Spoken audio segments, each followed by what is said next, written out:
Democrat vote. They want to raise your taxes. They're going to raise your taxes. So, Sammy, come on up for a second and say hello, Sammy.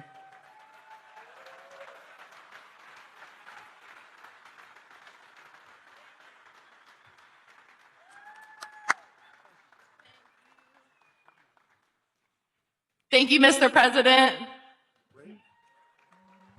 Oh, there we go. Hello, everyone. My name is Sammy Biddle, and I am a general manager and bartender at a local distillery in Newport, Kentucky called Pensive Distilling.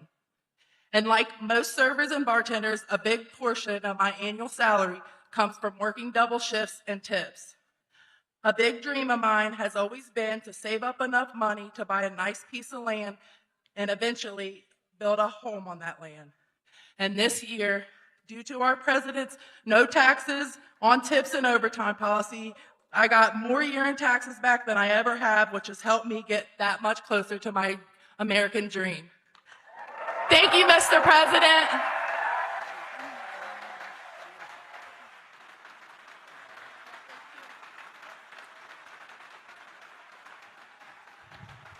That's pretty good, right?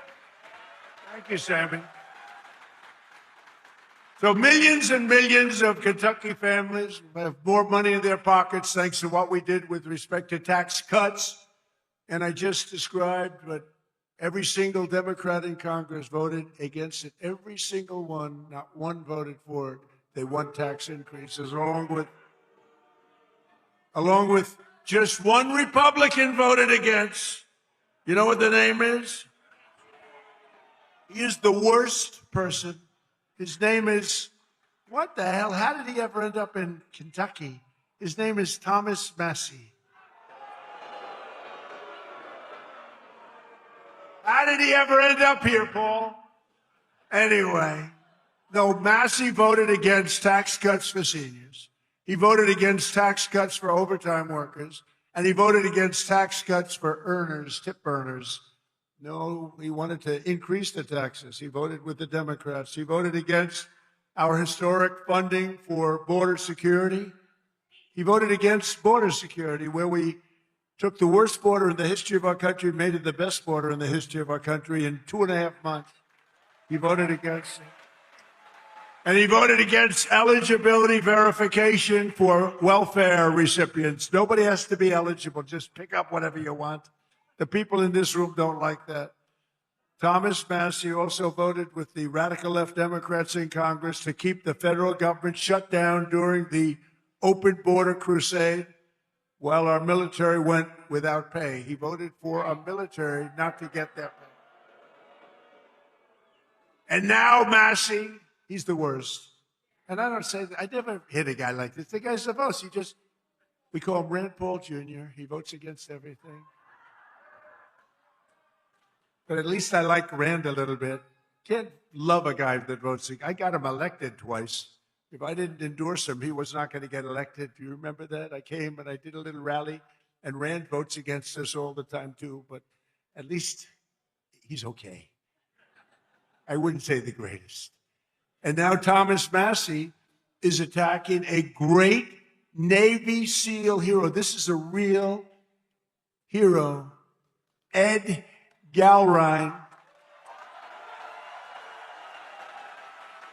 who's running against him in the primary. You know why?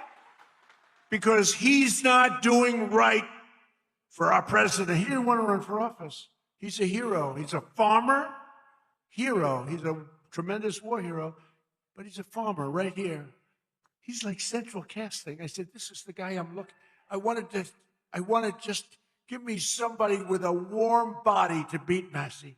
And I got somebody with a warm body, but a big, beautiful brain and a great patriot. He's unbelievable. And he did it because he said he's disrespecting our country. He votes against everything.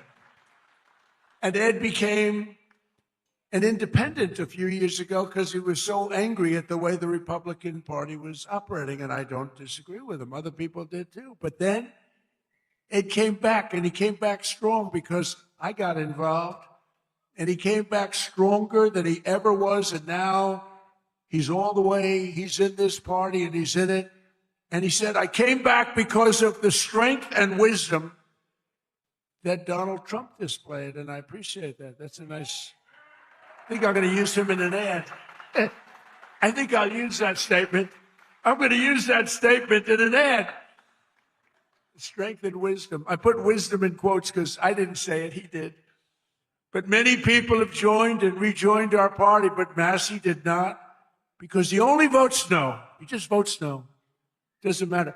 I could give him the best things in the history of a Republican voter, and he'd vote no. There's something wrong with him. It'll be interesting to see what he does with the Save America Act, which is very simply, I think he has to vote for it, but he's a nut job, so you never know. All voters must show voter ID. 98%. That's 98%. All voters must show a little thing called proof of citizenship in order to vote. Right? Right, Paul? Paul agrees. No mail-in ballots except for illness, disability, military, or travel. You're away. You can't get there. We'll be generous. And then I added two things. We call them best of. You know what they are? Best of Trump. These are the best of. No men in women's sports. 99%. That's 99. And no transgender mutilization surgery for our children. That's it. That's it. And I think we're going to get it approved in the House, and I hear the Senate has a hard time. How can you have a hard time with that? How can you have a hard time? But Massie wants to vote no, but on this one he may be forced. I mean, how can you do it? So I just want to say this. Thomas Massie is a disaster for our party. He comes from a state that I won by a landslide, got the highest vote in the history of your Commonwealth. The highest vote. I got the highest vote. That means that people like me, and I love them. I love them.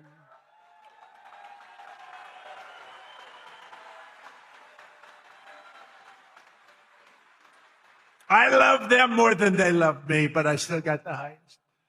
Remember with your mother, I love you more than you love me. We revert back to childhood. But Massie's a complete and total disaster as a congressman and, frankly, as a human being. You know, he's got one thing going. He went to a good college. But I know a lot of stupid people that went to a good college. And my uncle was the longest-serving professor in the history of that particular college, university, MIT. 41 years. My uncle was there 41 years, so that means I have much better blood if you go by that. But I went to the hardest college of all to get into, the Wharton School of Finance. That means I'm real smart. We got to get rid of this loser. This guy is bad. He's disloyal to the Republican Party. He's disloyal to the people of Kentucky. And most importantly, he is disloyal to the United States of America. And he's got to be voted out of office as soon as possible. On the other hand,